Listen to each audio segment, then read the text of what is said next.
So what we have happening is we have Canadian employment figures coming out, okay, and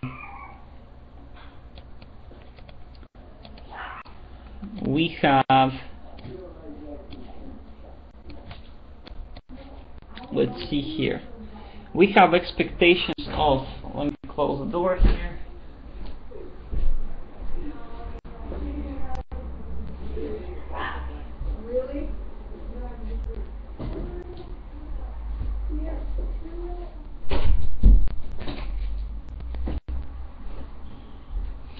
Sorry guys for the background noises. I think my neighbor hired some hookers again. It's 8:50 in the morning. Anyway,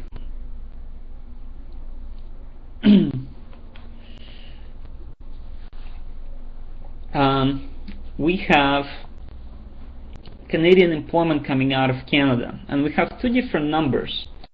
We have employment rate and we have net change in employment, and both of them are coming out for the month of April. Okay, so employment is relatively simple. It basically means how many jobs were added for this particular month. So for example, last month we saw 54.9 thousand come out of Canada, 54,900 that is. That means that during the months of March there were 54,900 jobs added in Canada, basically for that particular month. Now we also, and basically this month, and by the way, 55,000 jobs for a month is very big for for Canada.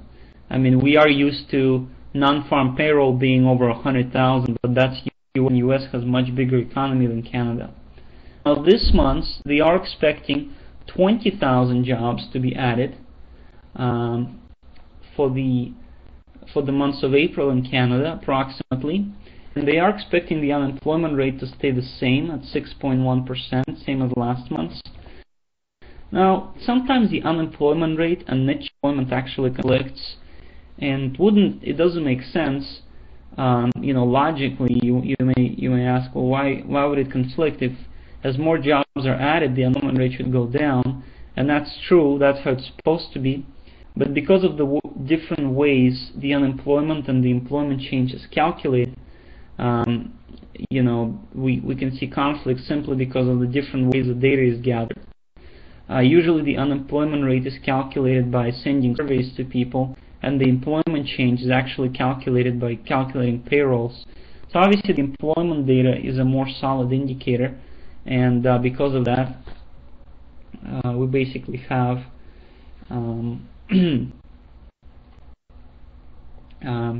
because of that, of the employment, you know, it has more respect.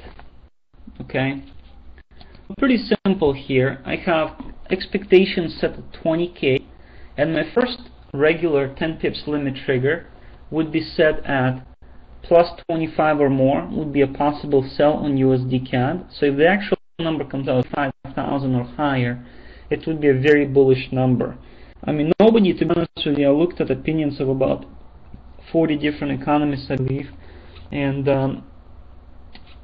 nobody is expecting a number above 30. I mean, after such number last month, everybody thinks that this one will be a little bit lower. So a reading of 45,000 or above not only would be a strong deviation from the expectations, but it's also 45,000 on its own is a very strong number. So it would be a possible sell on USD CAD. And if the number comes out at minus 25 or an actual reading of negative 5,000 or more, it would be a possible buy in USD CAD. So those are 2 units triggers. The conservative 20 pips limit triggers, which basically means that, for example, on the conservative triggers, I'm going to be using my Oanda account with bounce set at 10, and obviously I know that the spread will probably going to go to 10 pips on the bid and 10 pips on the ask. Oh my God, the Australian dollar trade is doing very well. Anyway, but the for the Canadian dollar, with the Wanda, with the spread and the bounce, it's like 20. Really, it's like 20 pips limit for me, because I'm basically willing to be filled within the first 20 pips for the conservative triggers. And for the regular triggers, I'm just going to be using my MB trading account with a 10 pip limit order either direction, and just see what happens. Okay, for the conservative trigger on my Wanda account, what I'm going to be doing is I'm going to be actually trading EuroCAD and CAD JPY.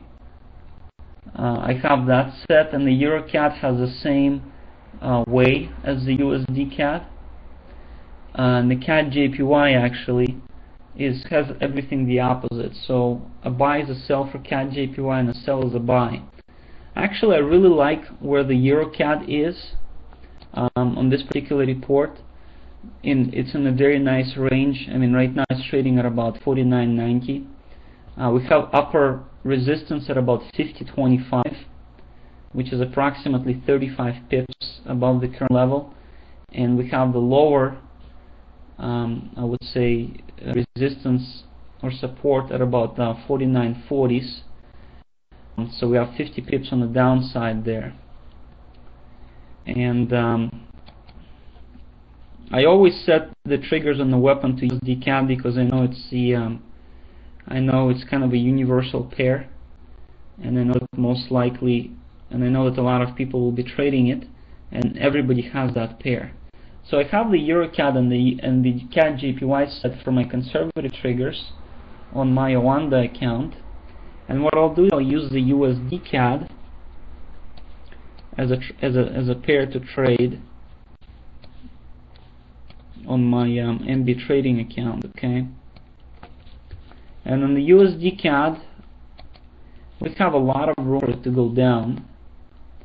I mean, if the numbers come out strong again, I mean, it can easily, I think, go to 1060 even. But on the upper side, but if the number is bad, the upper side, we have some resistance there at 1135. But I personally think it's going to probably hit against it, maybe test it, but eventually it's going to break it. So that's what I'll do. So the official pair here will be USD CAD.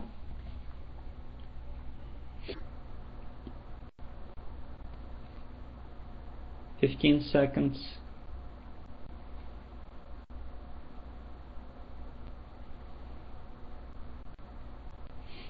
"5 seconds. Buy.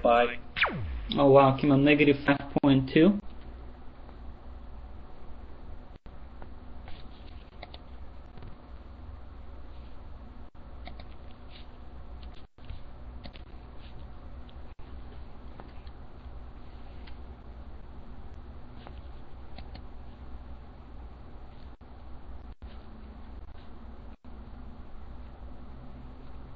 Okay, I'm going to be looking for an entry with half of 1 unit at about 1145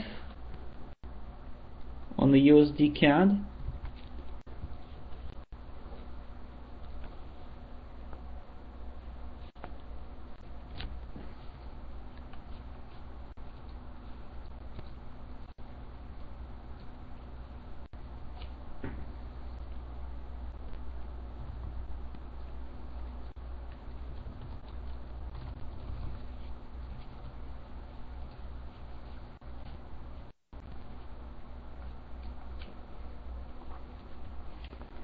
Let's see here.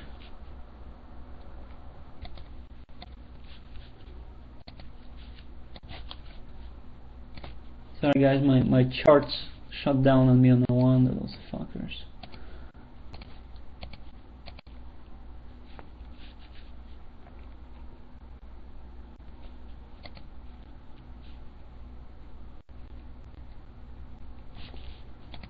Yeah, the unemployment rate came out at 6.1 as expected.